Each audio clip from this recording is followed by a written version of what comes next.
Speaking of being full of piss and vinegar, here comes the Gunn Club.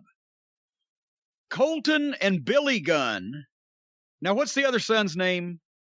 Oh, Austin? I forgot. Austin, that's right. That's what Austin? it was. Yeah. Okay, Austin is not competing in this. He's at ringside, and they face the team of Bear Country. From where were they from New York? Do they even have bears in New York? They were announced from New York State. Yeah, in New York State we do, not in New York City, obviously. Well, no, in New York City, you got other kinds of animals. And some rats big as bears. But anyway, I got to admit, I didn't fast forward this program, but I zoned out on the match because what the fuck, it's Bear Country.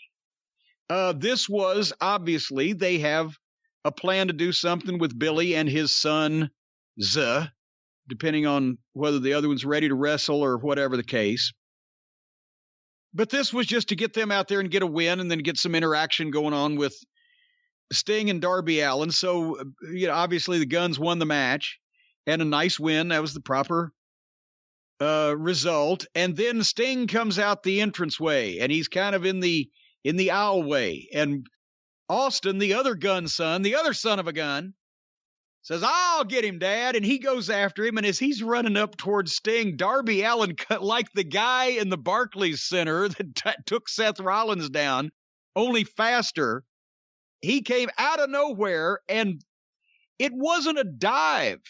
Darby Allin doesn't do dives, and thank God for that. He just launches himself like a missile and just body blocked the fuck out of old Austin Gunn.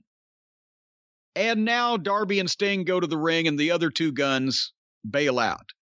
So apparently this is still going to continue.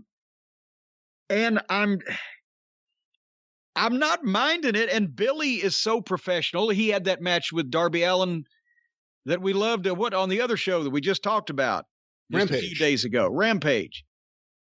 Because he did it exactly as he should and got Darby over exactly like he should and didn't try to insult anybody's intelligence that he's going to be out there taking bumps for a guy that's 100 pounds lighter and a foot shorter. So if Billy's in there to control this and we get a little Billy and Sting, that might be interesting. But I'd like to maybe see the two kids as the team. Just to see if the other one's ready. I don't know what their situation is. I'm assuming there's a reason why we're not seeing the two kids as a team right now. Well, one would think either that or maybe because there's only two of Darby and Sting. And Billy kind of has to be in there to fucking shepherd everything, or elsewise you'd have a lot of greenness. I assume this is just a short program, kind of like MJF and Pillman Jr., but I've liked it so far. The body check was one of the coolest things ever. I love Darby Allin. He's one of my favorite guys there. Whatever you want to say about him, he's never stupid. He's serious, maybe a little dour, but he's serious. I like that word. He lays everything in. We said that from the very beginning. He was the one guy in a promotion filled with guys doing dives. His looked like they would kill you. And you know what? They probably wouldn't because he weighs 150 fucking pounds. Yeah. But they look amazing. And he flew out of nowhere, running top speed. He just checked him. I mean, it was brutal. I mean, it looked like it was brutal. And then he got up and he just stared at the ring. And he's serious. And the fans buy him. Darby Allin is one of the highlights of AEW. And I think he's great. This was great. And the place went nuts for it. Yes. And by the way, folks, dour, according to the American Heritage Dictionary 3rd edition, dour, stern, forbidding, silently ill-humored, gloomy. See, so there you go. There you go. That's perfect. Dour Darby Allin.